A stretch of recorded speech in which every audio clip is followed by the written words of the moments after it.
comme je le disais tantôt, on a vu une artiste, Bintou, qui était partagée entre la joie et la tristesse. D'un côté, elle venait de perdre son père, donc biologique, et qui l'a beaucoup appris.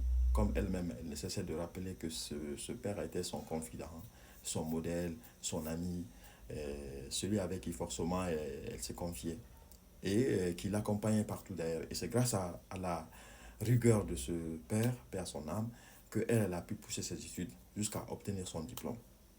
Et de l'autre côté aussi, la joie, c'est quoi? C'est que, je ne veux pas dire forcément la joie, mais quelque part ici, cette séparation momentanée de son, euh, de son époux, Azaya, ça aussi, ça a laissé un peu des traces en elle. Et des traces qui, pour moi, peuvent forcément être, peuvent forcément l'affecter. Donc, voyant tout cela, forcément, cette jeune dame, elle n'a pas dit qu'elle va quitter le plateau pour peut-être sortir de la salle. Elle est restée jusqu'à la fin de l'émission. À la place d'autres personnes, d'autres artistes que nous connaissons souvent, peuvent forcément bouder le plateau pour aller, pour rentrer à la maison. Elle, elle n'a pas fait ça, elle a continué le show. Et aussi, c'est le lieu aussi de remercier son manager, Dikelako. Parce que, personnellement, euh, il y a beaucoup de personnes qui disent que Dikelako, normalement, devait, si vous voulez, choisir des questions. Mais il n'a pas choisi des questions. Pourquoi? Parce que s'il le faisait forcément, on allait dire que puisque c'est son artiste, donc du coup, il a choisi des questions, ça et là, pour essayer justement de couvrir ici son artiste. Mais toutes les questions qui ont été posées, c'était des questions que peut-être même lui, il est là qu'on ne savait pas.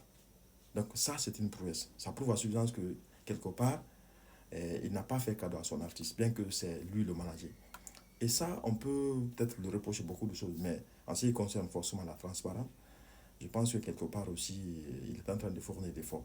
Donc vraiment, bravo à Digelako, bravo en tout cas à tous ceux qui ont contribué à ce que le week-end ambiance soit forcément une émission, une belle émission, quoi, parce que ça nous a vraiment fait vibrer le cœur.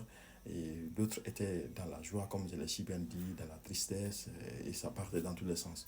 Mais j'avoue sincèrement que c'est l'une des meilleures, en tout cas, émissions de cette année, et j'avoue sincèrement que ça ne serait pas aussi la dernière, parce que nous voyons en tout cas l'évolution de la culture guinéenne et surtout aussi la musique guinéenne à l'international. Donc vraiment bravo à toi Didier Lako, bravo à toute ton équipe, bravo à tous ceux qui ont contribué à ce que l'émission soit suivie par des milliers de personnes, sincèrement. Merci.